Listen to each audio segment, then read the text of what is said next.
नमस्कार. आज आपण 2 किलो साबुदाण्याची बटाटा चकली बनवणार आहोत. तुम्ही बघू शकता इथे आपली चकली किती नरम आलेली आहे. इथे आपण 2 किलो साबुदाणा घेतलेला आहे आणि तो 2-3 तास स्वच्छ पाण्याने धुवून भिजत घालून ठेवलेला होता.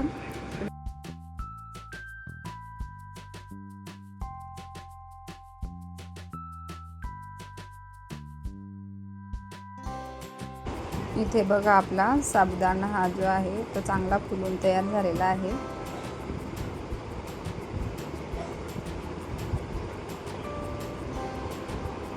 आता त्याच्यामध्ये गरम पाणी घालायचं आहे. गरम पाण्याने तो अजून चांगला सॉफ्ट होतो.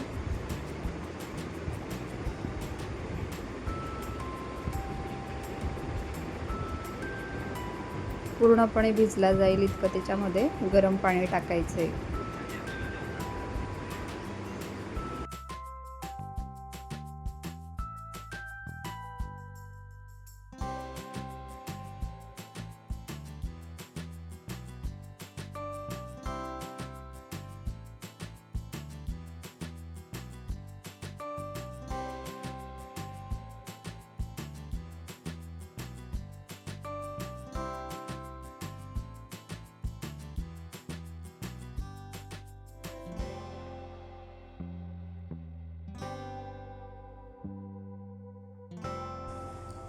तर रात्रभर याला असंच झाकून ठेवून द्यायचं आहे. आता सकाळी आपण एका मिक्सरच्या भांड्यामध्ये बारीक मिरच्या घालून त्याचा पेस्ट बनवून घेणार आहोत.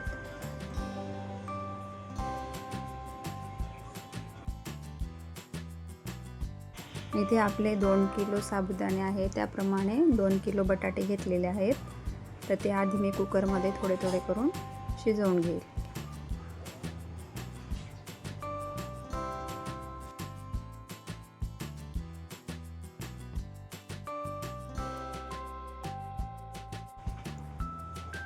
आता हे बटाटे इथे किसून घ्यायचे आहे, जेणेकरून म्हणजे ते पूर्णपणे सॉफ्ट व्हायला पाहिजे.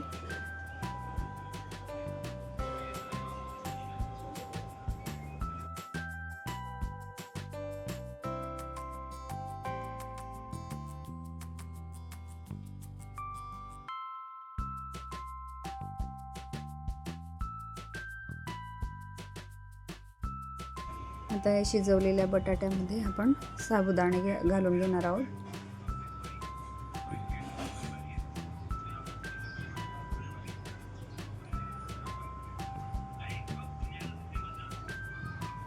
दोन किलो साबुदाणे जर तुम्ही घेतले तर त्याला 2 किलो बटाटेच घ्यायचे. परफेक्ट प्रमाण आहे. साबुदाणा चकली एकदम सॉफ्ट येते. आणि त्यानंतर त्याच्यामध्ये जिरे घातलेले,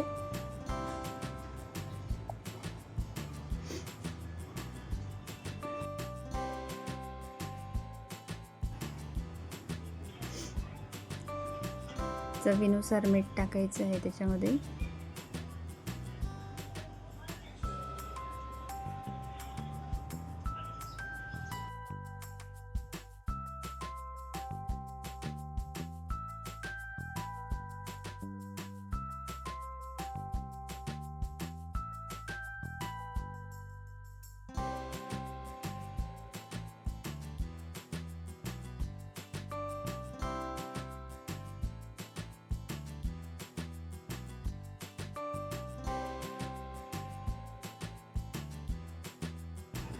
इथे हिरव्या मिरचीची पेस्ट टाकून घेतली आहे.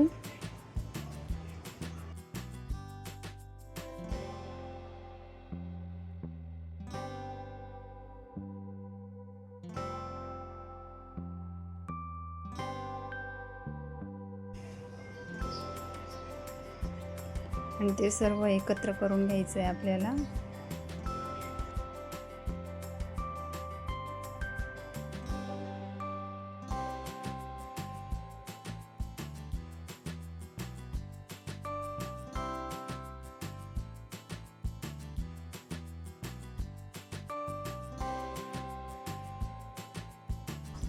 आता इथे कुकरच्या भांड्यांमध्ये ते टाकून आपल्याला फक्त एक एक शिट्टी काढून घ्यायची आहे.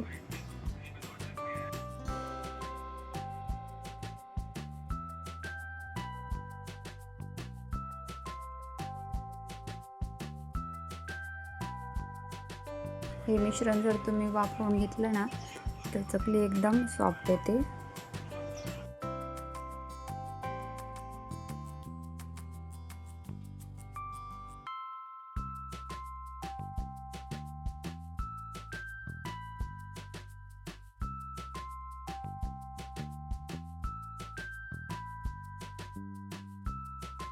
आता इथे कुकरमध्ये फक्त एक शिट्टी होऊ द्यायची.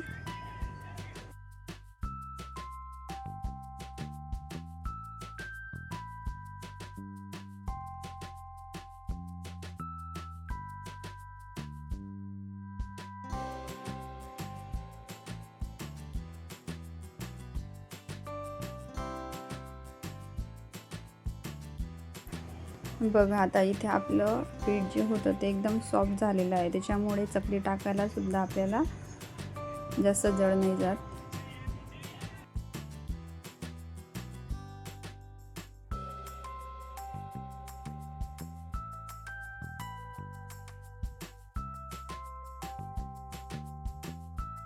बघा 2 किलोच्या प्रमाणात आपले किती मोठ्या चकल्या बनवून झालेल्या आहेत इथे.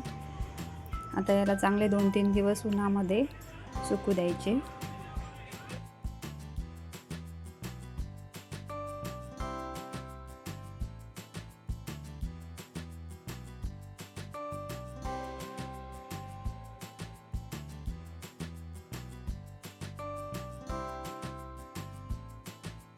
इथे बघू शकता तुम्ही आपल्या साबुदाणा चकली सुकून झालेली आहे.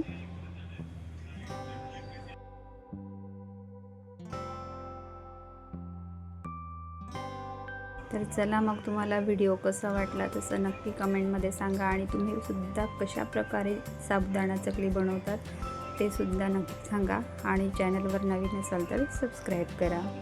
थँक्यू.